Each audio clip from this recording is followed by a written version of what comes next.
Next, we'll get started with the youth course, and we're going to start with envelope budgeting. Hey, how's your budget coming along? Are you saving as much as you'd like to? Did you have to make any tough calls and cut out some wants so you can afford your needs? For me, I think making the budget went well. And I feel like I'm on the right track. But I also don't feel like I have much control over where my money is going. I feel like it'd be easier for me if I could see my money and where I was spending it. But keeping a bunch of loose bills everywhere is a great way to lose all of it. So I need some place safe to keep it all together. Oh, I know. I'll use envelopes. I think I just invented a whole new style of budgeting. I'll call it envelope budgeting. Okay, you caught me. I didn't invent envelope budgeting. In fact, envelope budgeting is one of the world's oldest budgeting methods. It's been around since before modern technology and even before electricity. I remember my grandpa saving money in envelopes back when I was a kid. He was born in the Stone Age. Ah, hey Grandpa.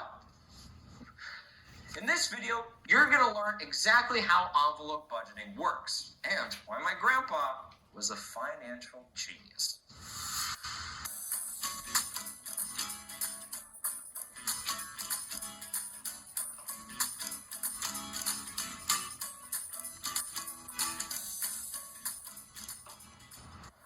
Envelope budgeting sounds simple.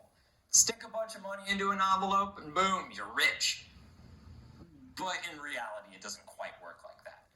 Instead, there's lots of different envelopes, and each one of them has a small amount of cash inside of it. Each envelope will be labeled with a specific expense, and the money that's within that envelope will be your fund for that purpose. Rent fund, gaming fund, shopping fund, that one's my favorite. Knowing the difference between needs and wants is just as important in envelope budgeting as it is in the 50-30-20 rule. So let's quickly go over the difference. If you own a car, legally, you need to have car insurance, or else you'll lose your car. But you don't need a skateboard. I know, they're super fun, but they're not important or necessary for survival or supporting yourself, so they're just a want. If you'd like a more in-depth refresher on the difference between needs and wants, check out our lesson on the 50-30-20 rule. Now, expenses can be fixed or variable, and they can be needs or wants. Together, that creates 4 different categories of expenses that we need to keep track of. And we're going to have to treat them a little differently in envelope budgeting. And in most forms of budgeting, really. First, we have to allocate money towards our needs. Those expenses that we have to pay in order to survive and obey the law, like car insurance. For fixed expense needs, that's pretty simple. You know how much money you're going to have to pay, so just take that amount, put it into the envelope, and pay it when it's due. Variable expenses, of course, are a bit harder to predict, but you need to be able to cover for them when they're due. They are needs, after all, right? To make sure that you don't have too little into your variable needs envelopes, we're always going to overestimate the amount we need to pay. For example, if you know that your water bill is usually around $200 a month, put $250 into the envelope. That way you'll always have enough money to cover it if your water bill is a little high this month. A great advantage to overestimating is that if there's still money left in the envelope after you pay your bill, you can take that money and put it into a want or your savings. Once we're done with our needs, now we can move on to our wants. Fixed wants are very similar to fixed needs. You know how much you need to pay for them, so just calculate the total, put it in the envelope, pay it when it's due. Once these 3 categories of envelope are done, now we can move on to our variable wants. These are the expenses that are hard to predict, but it doesn't really matter if we do it accurately. Just allocate a reasonable amount to put in every month for things like fast food and books. And always remember to use cost-saving measures, like going to the library to borrow books instead of buying new ones for yourself. The difficult part is actually sticking to these amounts. Whatever you put into your fast food envelope is all you can eat, so to speak. If you blow it all at once, that's it for your fast food for the month, and you have to resist the urge to take money from a different envelope. It's also important to have a savings envelope too, but this one's going to work a little differently from the other envelopes. First, as soon as you cash out your paycheck at the end of each month, take whatever amount you want to put into savings and put it into the envelope. I'm going to use the 50-30-20 rules recommendation of 20% of my income. Then, at the end of each month, whatever you have left over from your other envelopes gets added into your savings too. That's what's so awesome about envelope budgeting. You can't overspend, but whenever you underspend, you get that much money to put into your savings. Now, envelope budgeting is great for people with a lot of cash on them. But for a lot of us, that just isn't the case. How do you envelope budget when all of your money is in a bank? Do you just put debit cards in the envelope? No, of course not. Computers and electronic money have completely changed budgeting. Most people just don't have physical cash to physically put into envelopes, to physically take out, to physically use.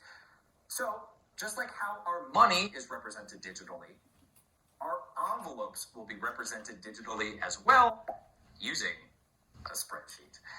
In our next video, we're going to go over how to mimic envelope budgeting by using a spreadsheet. Hopefully, this will help us save some money on envelopes. See you then.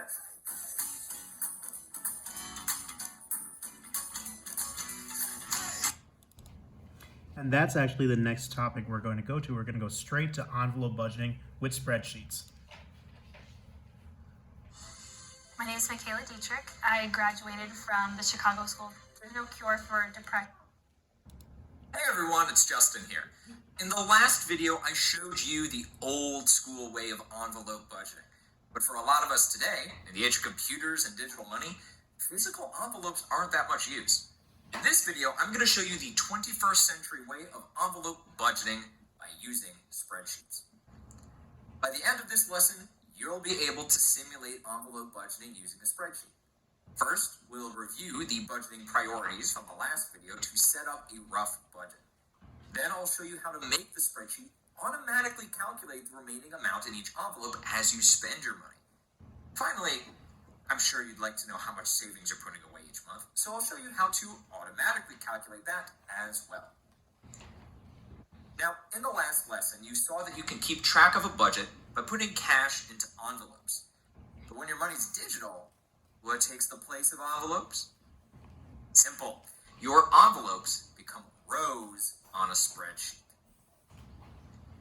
Put the same labels on each row that you would on your envelopes. We'll call this the expense category. We'll also label 3 more columns. Budget, so we know how much we're allowed to spend on each category and adjust it if necessary. Spent, where you'll enter how much of the money you've spent so far. And remaining, where you'll be able to see how much is left. If you've already figured out how much to budget for each category, that's awesome. So go ahead and type those amounts in. If you haven't calculated your budget yet, check out the previous video for a reminder of how to do so. For a quick recap, do your fixed needs first with the exact amount they'll cost, then overestimate for your variable needs so you're sure to have enough. Next, your fixed ones will cost exactly as much as they always do. And with what's left over, you can divvy up what you believe is a reasonable amount to spend on your variable wants. You also want a savings envelope, row, to dedicate part of your income straight to savings. But however much you want, remember that the 50-30-20 rule suggests you put 20% of your income. You'll also get extra chances to save money as you use your budget, So we'll use this row to keep track. At this point, we could start entering spent and remaining values. Then this spreadsheet would be no better than a table. To fully utilize the spreadsheet's capabilities, we need to let formulas and functions do the math for us. With physical envelopes, whenever we spend money, that amount is being subtracted from what we originally put in the envelope. So our formula should mimic that. The remaining amount for my power bill should be equal to the budgeted amount in B2 minus what I've already spent in C2. Let me show you a neat trick. If you want a bunch of cells to calculate the same way, enter the formula into one cell, then click and drag this little square in the corner of the cell across the rest of the cells you want to use that formula. When you let go, it will copy the formula to all of those cells. I know it just looks like a copy of the budget column right now, but that's because we haven't spent anything yet. If we click on any of the cells and look in the formula bar, we see that every cell will take the amount in column B and subtract what's in column C. Now we're ready to start using the spreadsheet. Let's say that I pay my rent on the first of the month. It's a fixed expense, and I knew exactly how much it would be. So after I pay it, there is absolutely nothing remaining in that envelope. Let's go ahead and say that I've paid all my fixed costs for this month, both needs and wants. Since they're fixed expenses, the remaining amount is zero. So fixed expenses are easy. If you budgeted the right amount, they will all have zero remaining at the end of the month. That's kind of boring if you ask me.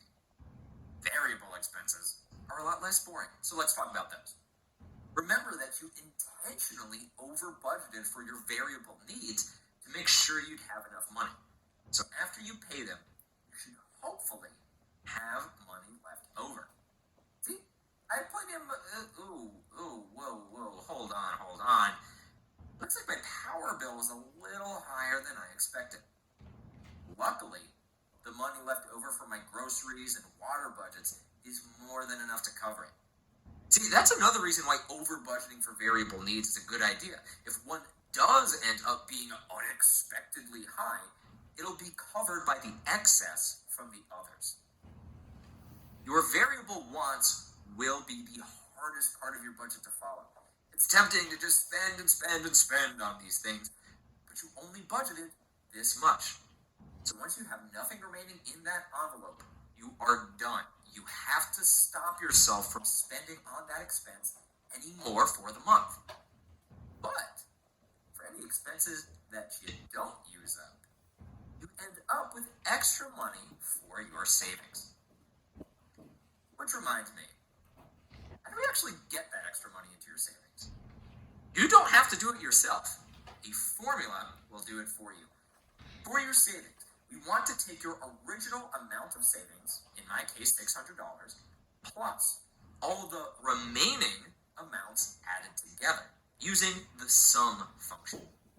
With this formula, you'll be able to see your total savings, including anything that hasn't been used from your other envelopes. You don't even have to wait to type in that formula either. If you have it there from the start before you actually spend any money, then as your budget is updated throughout the month, then your savings amount will also update. This way you can keep an eye on how much savings you've got banked throughout the month and see how your spending habits affect how much you're able to save for the future. Envelope budgeting, whether it uses physical envelopes or a computer, is only one method of budgeting. But most methods follow a similar process. Decide on spending limits, then track how much you've spent already, how much is left, and how much you've saved. If you keep doing this, month after month, you'll be able to keep adding to your savings. Build up a huge nest egg to cover an emergency, or to pay for a large purchase like a car or a house. Luckily, there are other resources out there to help you with budgeting. In the next few lessons, we'll discuss other budgeting resources you can use, including how to read and use account statements from financial institutions, and the ways you can use special websites and apps to enhance your budget tracking. See you then!